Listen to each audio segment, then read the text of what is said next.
So hello everyone, ये video अभी बहुत इम्पोर्टेंट होने वाला है ये यूनिट के लिए, क्योंकि इसी यूनिट के सबसे डिफिकल्ट पार्ट में हम लोग आने वाले हैं। डिफिकल्ट नहीं है एक्चुअली, अगर आप मैथ्स आपका अगर अच्छा है तो आप इजीली ये सारी चीज़ें को अंडरस्टैंड कर सकते हो।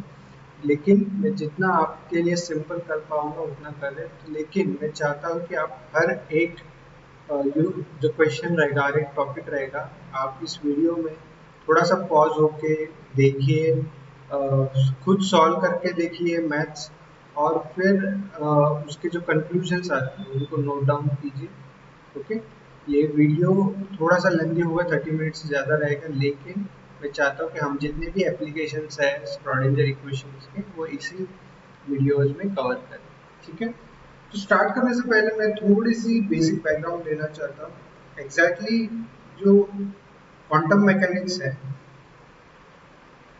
वो सब्जेक्ट में जो रियल पार्ट है वो एप्लीकेशन है, और वहाँ पे जो इक्वेशन जो यूज होता है सबसे ज़्यादा करके वो है टाइम इंडिपेंडेंस श्रोडिंगर इक्वेशन। ये इक्वेशन इस तरीके से हम लोग ने लिखा था, h square by 2m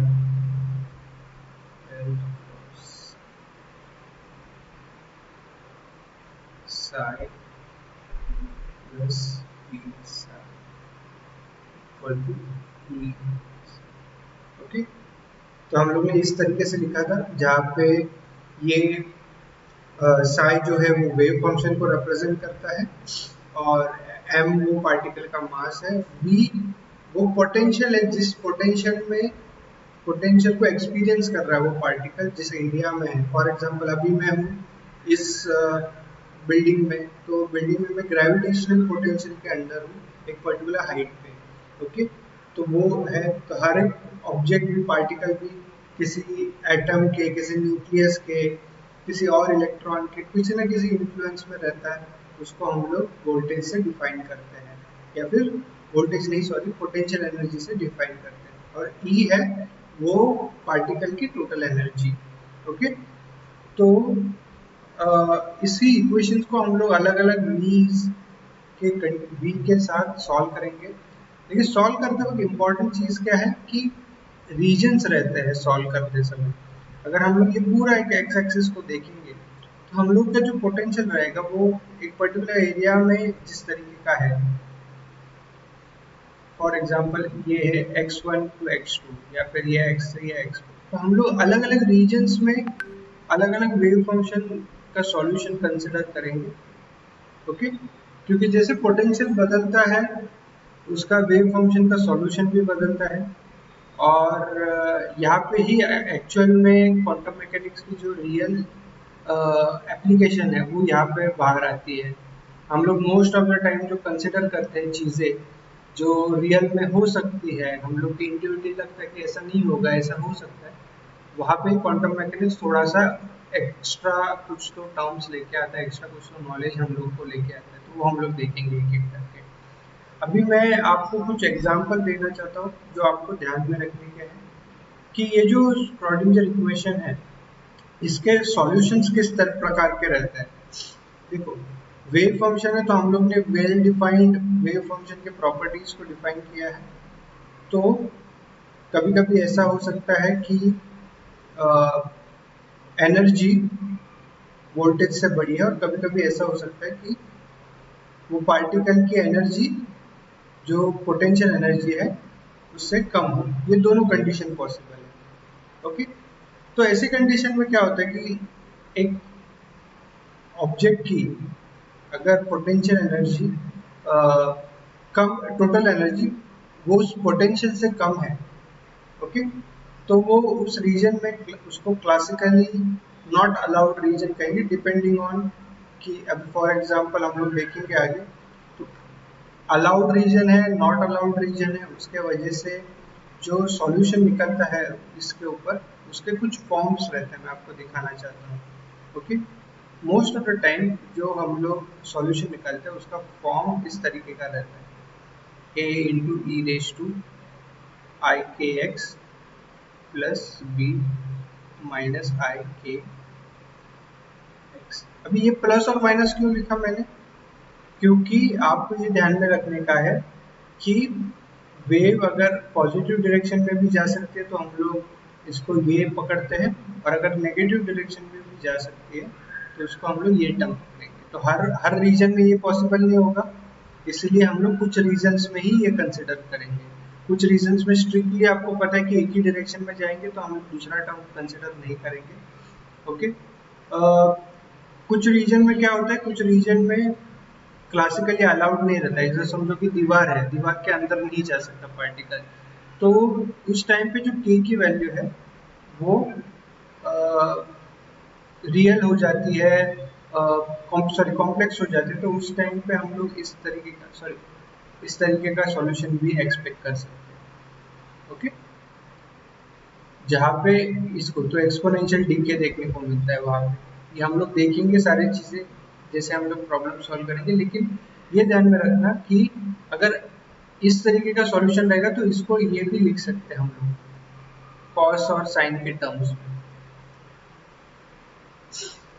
okay, ये क्यों लिख सकते हैं, क्योंकि आपको पता है कॉम्प्लेक्स नंबर में e⁻i थीटा को हम लोग cos theta plus i sin theta लिख सकते हैं। ओके, और ये a डैश b डैश इसलिए लिखा क्योंकि कांस्टेंट्स चेंज हो जाएंगे अगर मैंने ये दोनों टर्म्स को ओपन किया और ऐड ओपन किया।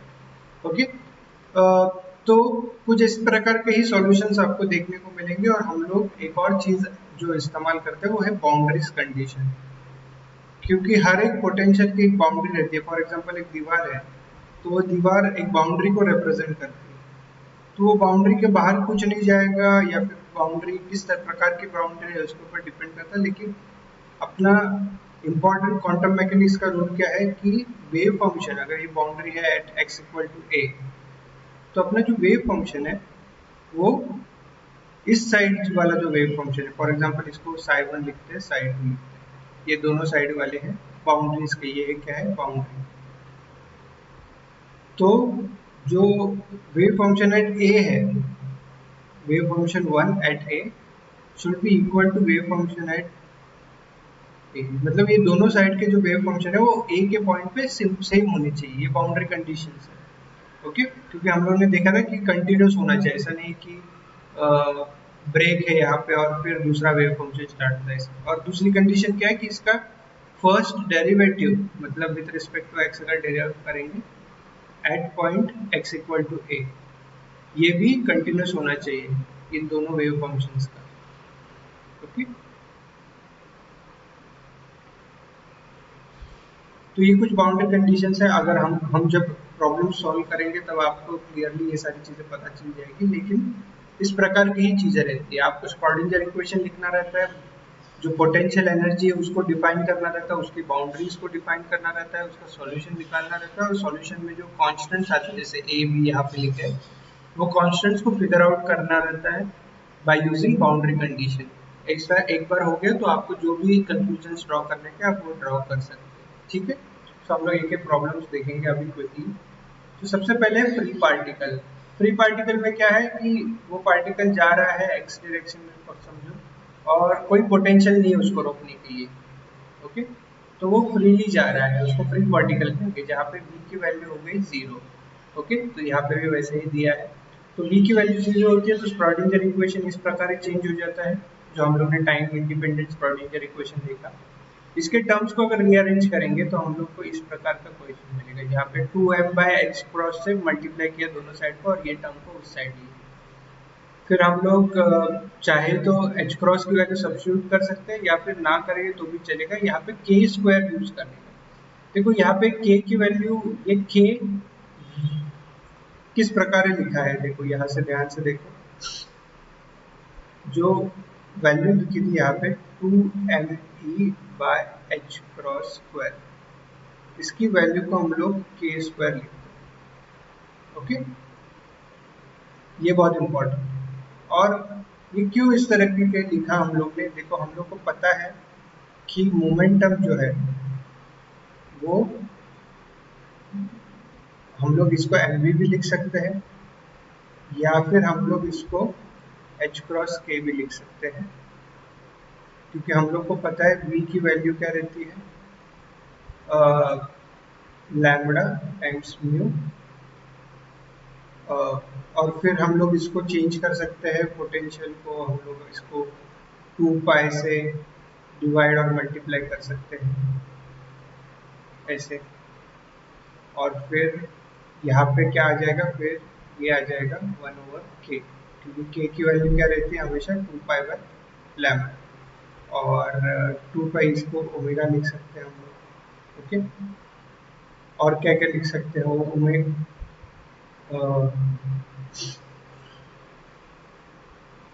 ई की वैल्यू क्या होती है, h क्रॉस ओमेगा बराबर। तो हम लोग यहाँ पे चीजें सब्स्टिट्यूट कर सकते हैं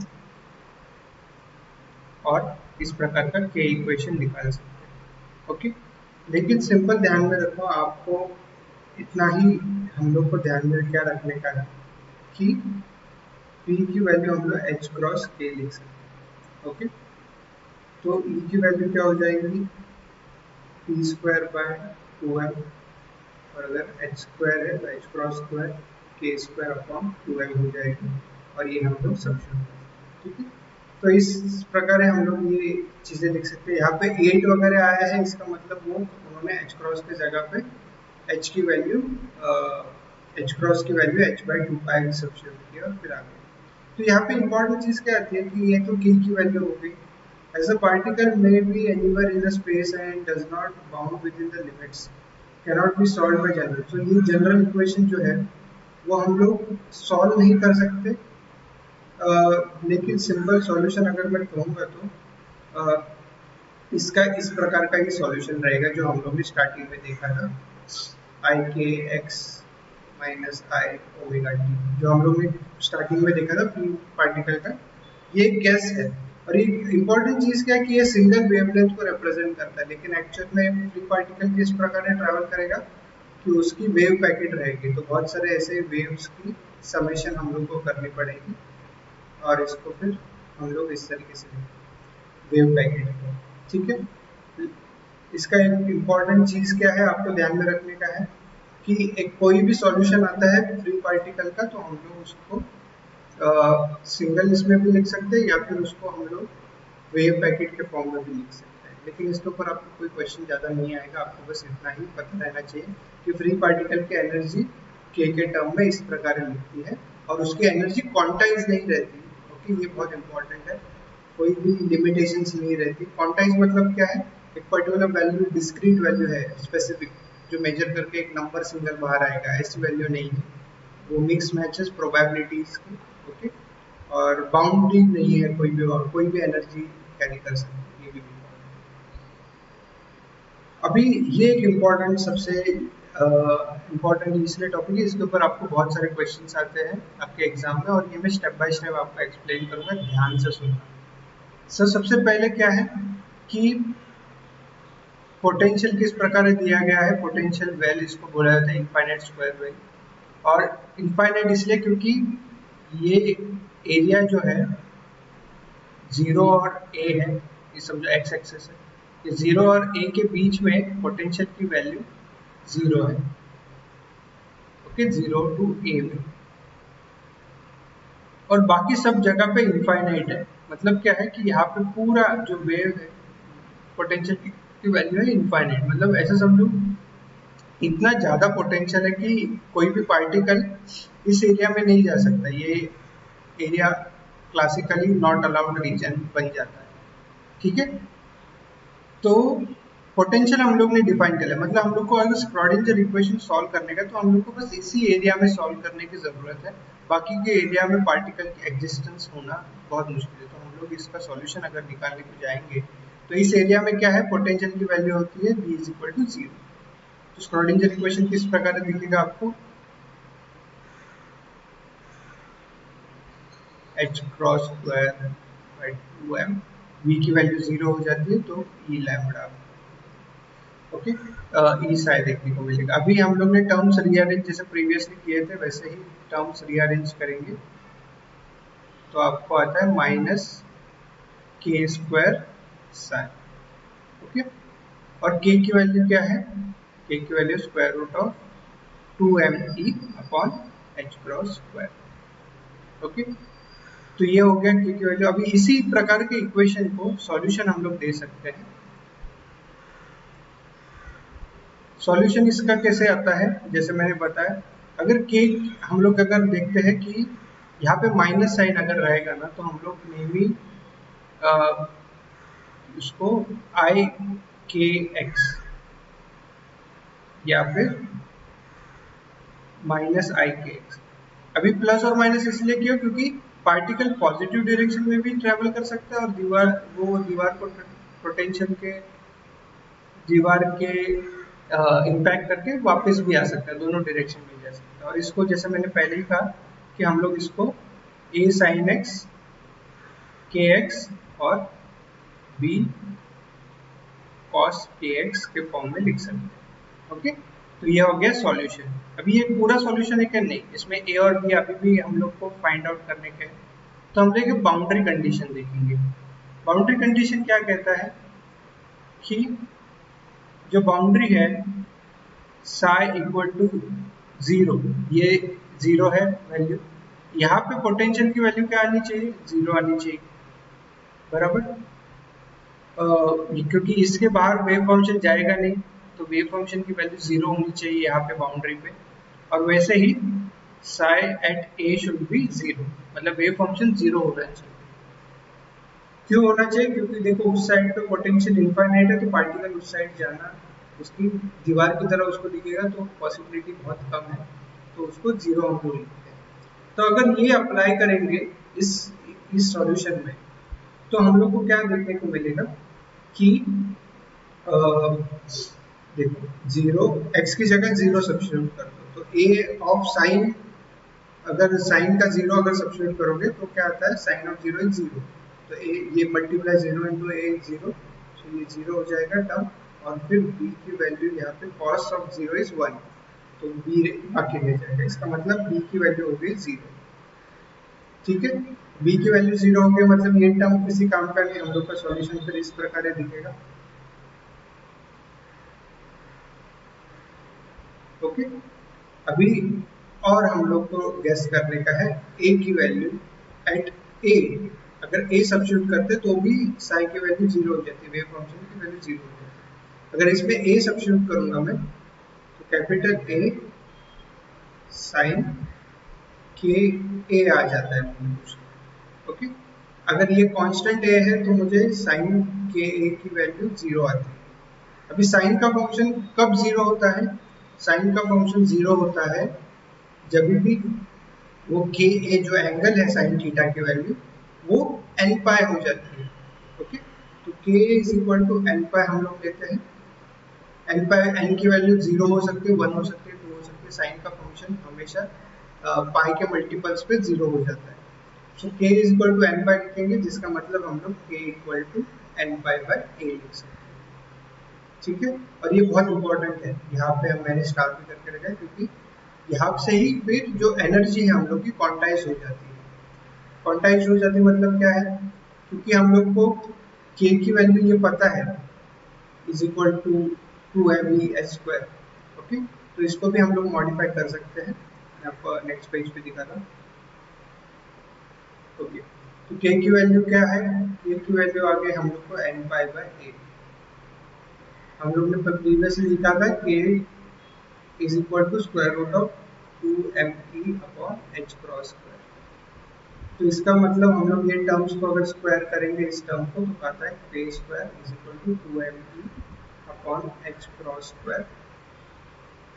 और अगर k स्क्वायर इसको सब्स्टिट्यूट करेंगे तो n square pi square upon a square आ जाता है, और equal to 2me/h cross square आ जाता है। और इसको हम लोग अगर रीअरेंज करेंगे तो हम लोग को आएगा n square pi square h cross square upon 2ma square, जहाँ पे a क्या है, a उस पोटेंशियल की विड्थ है। ओके, ये बहुत इंपॉर्टेंट है। तो ये जो रिलेशनशिप आएगी हम लोग को एनर्जी देता है उस पार्टिकल की जो एक पोटेंशियल वेल में है, इनफाइनाइट पोटेंशियल वेल में है। और यहाँ पे स्पेसिफिकली क्या है कि एक एनर्जी इज क्वांटाइज हम लोग कहेंगे। क्वांटाइज क्यों है, क्योंकि n की वैल्यू डिस्क्रीट है, 0 1 2 3 ऐसे ही ले सकता है n की वैल्यू, बराबर। तो n की वैल्यू 0 नहीं हो सकती, क्यों? क्योंकि अगर n की वैल्यू अगर 0 हो गई तो एनर्जी 0 हो जाएगी, और जो वेव फंक्शन हम लोग को आया था, जो हम लोग ने निकाला था a साइन, अभी k की जगह पे मैं n पाई बाय a लिखूंगा, ओके। तो हम लोग को ये एनर्जीज क्वांटाइज हो जाती है। अभी n की वैल्यू अगर 0 हो जाएगी तो वेव फंक्शन भी 0 हो जाएगा, पार्टिकल ही गायब हो जाएगा। तो n की वैल्यू 0 नहीं होगी, n की वैल्यू 1 से स्टार्ट करेंगे, ओके। सो वेयर हम लोग लिखेंगे clearly where n can be equal to 1 2 and so on, okay, जहाँ पे हर एक n एक डिफरेंट एनर्जी लेवल को रिप्रेजेंट करता है। अब यहाँ पे देख सकते हो n की वैल्यू 1 है तो ग्राउंड लेवल एनर्जी। अभी यहाँ पे अब इम्पोर्टेंट चीज क्या है कि वेव फंक्शन ये हम लोग ने निकाला, लेकिन ये a अभी तक नहीं पता चला। ये a इसलिए नहीं पता चला क्योंकि हम लोग ने इस वेव फंक्शन को नॉर्मलाइज नहीं किया अभी तक, ओके। नॉर्मलाइज करना बहुत इंपॉर्टेंट है। वेव फंक्शंस जो आंसर्स आते हैं उसमें हर एक कांस्टेंट को डिटरमाइन करना बहुत इंपॉर्टेंट। नॉर्मलाइज किस प्रकार करेंगे, जैसे हम लोग ने प्रीवियसली किया था, इसका मॉड स्क्वायर dx लेके उसको 1 से इक्वेट कर देंगे और a की वैल्यू फाइंड आउट कर लेंगे, ओके। जो हम लोग ने प्रीवियसली किया था कुछ क्वेश्चंस पहले, अगर आपको मैं बाद में दिखा पाऊंगा, लेकिन हम लोग ने ऐसा ही प्रीवियसली नॉर्मलाइजेशन पढ़ते वक्त किया था फंक्शन को। तो उसमें a की वैल्यू आती है स्क्वायर रूट ऑफ 2/a। इसी वजह से हम लोग इस प्रकार लिखते हैं, ओके, यहाँ पे जैसे लिखा है वैसे, ठीक है। अभी इंपॉर्टेंट कंक्लूजन, जैसे मैंने बोला n इज इक्वल टू 0 नहीं हो सकता, n इज इक्वल टू 1 से स्टार्ट होगा। ये वेव फंक्शन हो गया और ये एनर्जी हो गई, ओके। और एक इंपॉर्टेंट चीज क्या है यहाँ पे कि अगर n1 ग्राउंड स्टेट है तो जो भी वेव फंक्शन होगा उसको n-1 नोड्स रहेंगे। नोड्स मतलब क्या है, यहाँ पे जो बीच में अगर ऐसा क्रॉस करता है हॉरिजॉन्टल को, ओके, तो उसको नोड कहते हैं, ओके। तो ये 0 नोड्स रहेंगे ग्राउंड स्टेट को। फर्स्ट स्टेट को आपको देखने को मिलेंगे कि एक नोड है, n equal to 3 third state पे आपको देखने को मिलेंगे। इसको फर्स्ट स्टेट देखो कैसे कहा जाता है, नेम्स कैसे, इसको ग्राउंड स्टेट कहा जाता है। ग्राउंड इसलिए क्योंकि एकदम बेस लेवल है। फिर उसको फर्स्ट एक्साइटेड स्टेट कहा जाता है, first excited. n equal to 2 मतलब first excited state, second excited state, और ये third excited, so on, okay. तो यहाँ पे कुछ इंपॉर्टेंट कंक्लूजन्स है। देखो जैसे मैंने यहाँ पे लिखा है कि कोई भी वेव फंक्शन स्टेशनरी रहेगी तो भी उसको अलग अलग वेव्स के हम लोग समेशन में लिखेंगे, क्योंकि वेव पैकेट ही एग्जिस्ट करता है, कोई सिंगल वेव एग्जिस्ट नहीं करेगी, इसलिए ऐसा लिखा है। और आप दो एनर्जी में डिफरेंस भी निकाल सकते हैं, कंसेक्यूटिव एनर्जी लेवल्स में भी डिफरेंस निकाल सकते हैं, एक एनर्जी n+1 है और एक एनर्जी n की लेके आप निकालोगे तो आपको ये आएगा, ओके। कुछ इंपॉर्टेंट कंक्लूजन्स है जो आपको ध्यान में रखनी चाहिए। हम लोग कोई भी एनर्जी को E1 है, इसको वैल्यू जो होता है n की वैल्यू 1 आती है तो h² π² और 2m_a² लिख सकते हैं। इसका मतलब क्या है कि कोई भी एक्साइटेड लेवल एनर्जी है उसको हम लोग En इक्वल टू n² लिख सकते हैं। यहाँ देखो n² रहता है, E1 की वैल्यू में n² की वैल्यू 1 हो जाती है, तो हम लोग E1 के टर्म्स में भी लिख सकते हैं, ठीक है।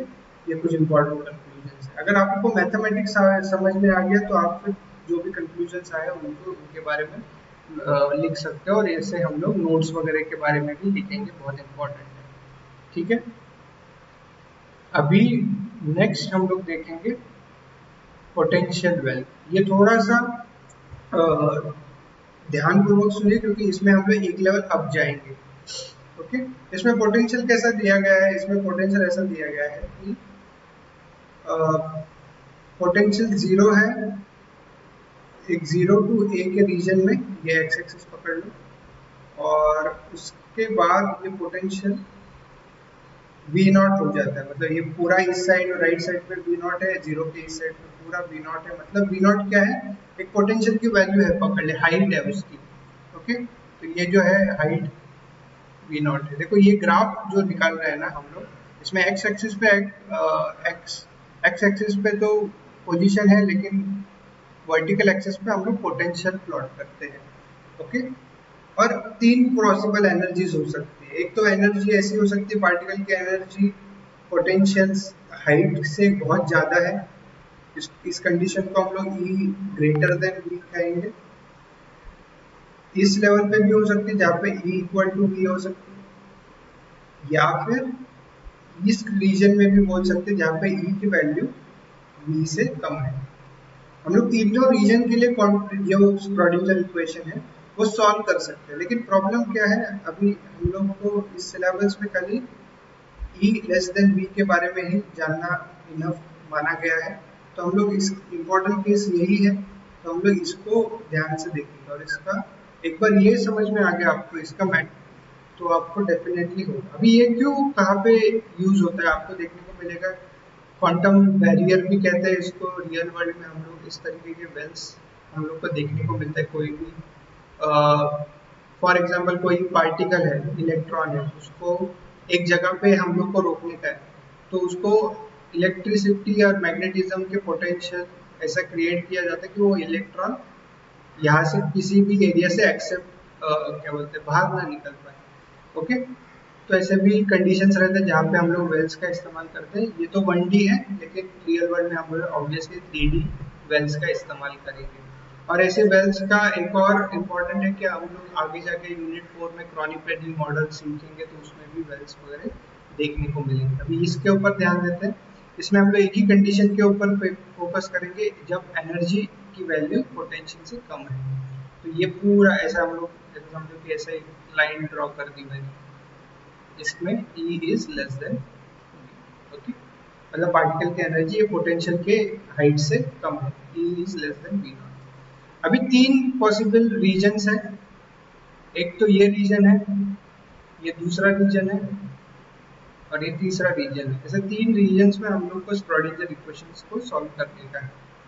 तो अगर पहले रीजन में अगर आप देखोगे ध्यान से, तो पहले रीजन में श्रोडिंगर इक्वेशन V की वैल्यू क्या होती है, V नॉट की वैल्यू ज्यादा है। तो हम लोग श्रोडिंगर इक्वेशन अगर लिखने को जाते हैं सबसे पहले इस प्रकार,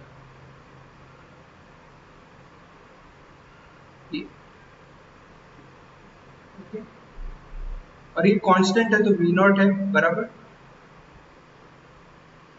और ये तो यहाँ पे हम लोग क्या कर सकते हैं, सबसे पहले मुझे पता है E की वैल्यू V नॉट से छोटी है, तो हम लोग V नॉट को E से सब्ट्रैक्ट कर सकते हैं। E से V नॉट को सब्ट्रैक्ट नहीं कर सकते, क्योंकि वही फिर इम्पोर्टेंट क्या हम लोग को K की वैल्यू निकालने की है, जो आपको मैं दिखाता हूँ अभी। आप 2m/h क्रॉस को मल्टीप्लाई कीजिए, और ये नेगेटिव साइन को भी मल्टीप्लाई कीजिए, तो हम लोग को कुछ इस तरीके का आएगा 2m/h cross E minus V। ये माइनस इसलिए हो गया क्योंकि माइनस साइन से मल्टीप्लाई का, और ये E प्लस इसलिए हो गया क्योंकि यहाँ पे माइनस था, मल्टीप्लाई किया हुआ तो वहां पे आके प्लस हो गया। ओके,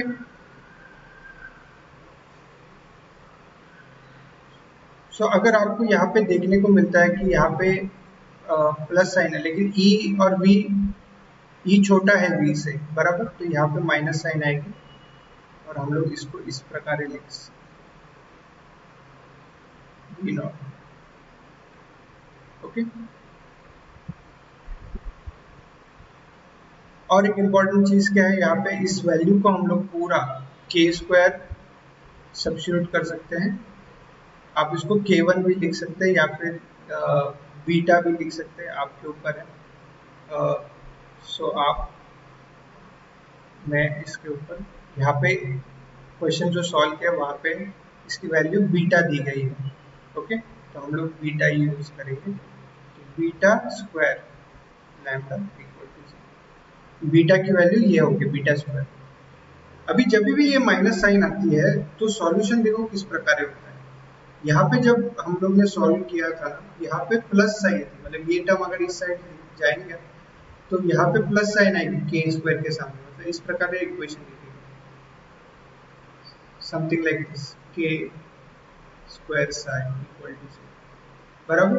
तो प्लस जब रहता है तो सॉल्यूशन इस प्रकार रहता है, जहाँ पे e raise to i k x रहता है, मतलब कॉम्प्लेक्स सॉल्यूशन रहता है।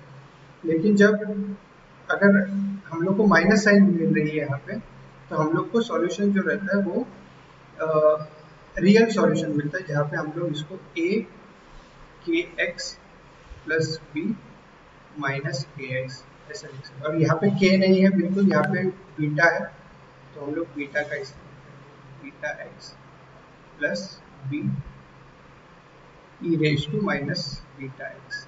ओके, तो यहाँ पे हम लोग ये वही सॉल्यूशन हम लोग को देखने को मिलेगा। यहाँ पे आपको देखो उन्होंने भी वैसे ही सॉल्व किया रीजन 1 में। रीजन 2 में क्या है, रीजन 2 में पोटेंशियल जीरो हो जाता है, तो वहाँ पे आसान है, तो उन्होंने के की वैल्यू इक्वल टू, देखो यहाँ पे वेरिएबल अलग होनी चाहिए, के की वैल्यू सब्स्टिट्यूट की उनको सेकेंड रीजन में आपको देखने को मिलेगा। यहाँ पे इस रीजन में जीरो है पोटेंशियल, तो सॉल्यूशन जो था इस रीजन का वो इस प्रकार ही रहेगा। अभी हम लोग ए बी यूज नहीं कर सकते, अभी हम लोग सी डी यूज करेंगे। तो सी ई raise to i k x plus d e raise to minus i k x. और जैसे मैंने कहा था कि हम लोग इसको ए साइन कॉस साइन के टर्म्स में भी लिख सकते हैं। ओके, सो और थर्ड रीजन में सेम है, थर्ड रीजन पहले रीजन की तरह ही सिमिलर कंडीशंस में है। ओके, तो हम लोग का सॉल्यूशन भी ये सिमिलर रहेगा, खाली उसको ए बी सी डी नहीं यूज करेंगे, जी एच यहाँ पे यूज करेंगे, सेम है।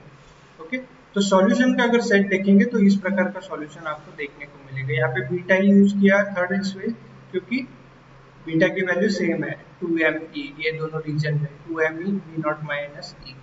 ओके, तो आपको ये देखने को मिलेगा ये कुछ सॉल्यूशंस आ गए, लेकिन ये हर सॉल्यूशन इसका वैलिड है ऐसा जरूरी नहीं है।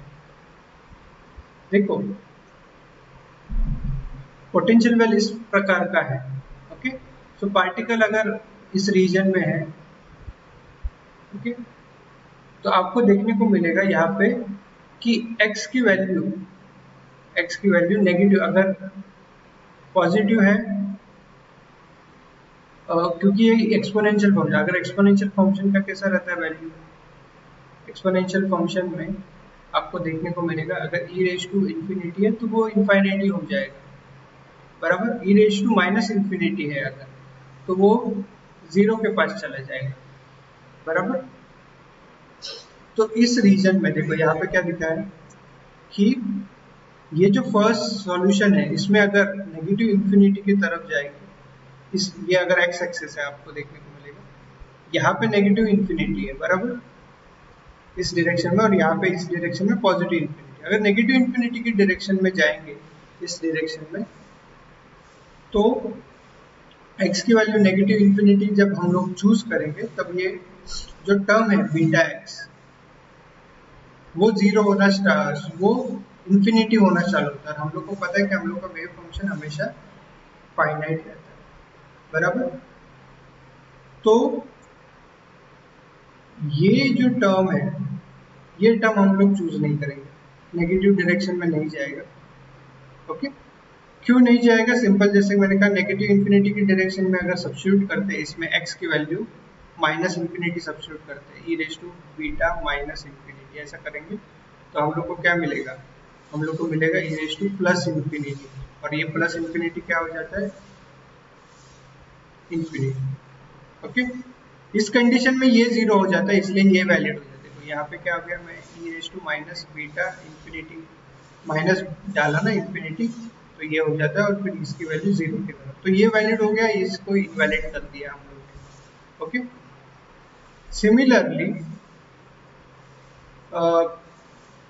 सिमिलरली आप देखते हो इस रीजन में, थर्ड रीजन में पॉजिटिव इन्फिनिटी को जाने वाला टर्म हम लोग नहीं कैरी करेंगे, क्योंकि पॉजिटिव इन्फिनिटी अगर सब्स्टिट्यूट करेंगे तो ये g वाला जो टर्म है इसमें इन्फिनिटी जाएगा और ये भी इन्फिनिटी हो जाएगा। ओके, तो ये टर्म उड़ा देंगे, ये एक टर्म उड़ा देंगे, ठीक है। तो फर्स्ट इक्वेशन में यही बाकी रहते हैं ये दोनों, और बाकी की सेकंड इक्वेशन में दोनों पॉसिबल है, क्योंकि बीच में ये दोनों इस जगह पे ट्रैवल कर सकते हैं, इसका एरिया कन्फाइंड है 0 to a, ठीक है। तो इस प्रकार हम लोग उसको जो वेव फंक्शन है उसकी वैलिडिटी चेक करते हैं आगे बढ़ने से पहले, ठीक है। तो वैलिडिटी चेक हो गई। एक बार वैलिडिटी चेक होने के बाद हम लोग क्या करेंगे, अभी हम लोग उसके बाउंड्री कंडीशंस को अप्लाई करेंगे। ओके, तो वो भी मैं एक बार समझा देता हूँ बाउंड्री कंडीशंस कैसे चेक करने के। देखो बाउंड्री कंडीशन चेक करना सिंपल है। देखो कहाँ कहाँ पे बाउंड्रीज है ये पोटेंशियल में, एक x इक्वल टू 0 पे है और एक x इक्वल टू a पे है। इस पे इसके बाद ये v नॉट हो जाता है, ये भी v नॉट। सो जो वेव फंक्शन है यहाँ पे वेव फंक्शन 1 लिखा है, इसको वेव फंक्शन 2 लिखा है, यहाँ पे वेव फंक्शन 3। तो वेव फंक्शन 1 और वेव फंक्शन 2 जब 0 होगी, इसकी वैल्यू x की वैल्यू 0 रहेगी, दोनों सेम होने चाहिए क्योंकि हम लोग का वेव फंक्शन बाउंड्री के पास सेम है। और इसका फर्स्ट डेरिवेटिव भी 0 होना चाहिए, सॉरी फर्स्ट डेरिवेटिव भी इक्वल होना चाहिए 0 के पॉइंट पे। ओके, तो इसको अगर हम लोग अप्लाई करते हैं तो देखते, देखो वन फंक्शन में साई1 फंक्शन में 0 सब्स्टिट्यूट करो, ये वाला ये फंक्शन में 0 सब्स्टिट्यूट करो तो क्या आएगा 0, e रेज़ टू 0 0 आता है, हम लोग को a आएगा। साई2 में क्या है 0 सब्स्टिट्यूट करोगे यहाँ पे। ओके, तो x sin x की वैल्यू तो 0 हो जाएगी, d cos की वैल्यू cos ऑफ 0 1 हो जाता है, तो a is equal to d आ गया। ओके, सिमिलरली अगर हम लोग फर्स्ट डेरिवेटिव निकालते हैं, इसका साई1 का डेरिवेटिव फर्स्ट डेरिवेटिव होता है a beta e raise to beta x, और साई2 का डेरिवेटिव क्या होता है आपको देखने को मिलेगा c k cos kx minus D के साइन के एक्स। ओके, तो इसमें हम लोग 0 सब्स्टिट्यूट करेंगे x की वैल्यू, तो ये a बीटा आ जाता है, और इसमें सब्स्टिट्यूट करेंगे तो cos 0 का के c के आ जाता है, c के। ओके, तो हम लोग इस प्रकार सारी कंडीशंस को अप्लाई करेंगे। यहाँ पे भी एक बाउंड्री कंडीशन है राइट साइड में, जहाँ पे साई2 कि a की वैल्यू जब होती है तब साई3 के a की वैल्यू से मैच होनी चाहिए, और वहाँ पे a पे ही साई2 डैश a और साई3 डैश ये दोनों को हम लोग को चेक करने का है। जब हम लोग नेक्स्ट पेज पे देखेंगे कि यहाँ पे सेम चीज़ें की है, a इक्वल टू डी आ गया, beta a is equal to k C आ गया।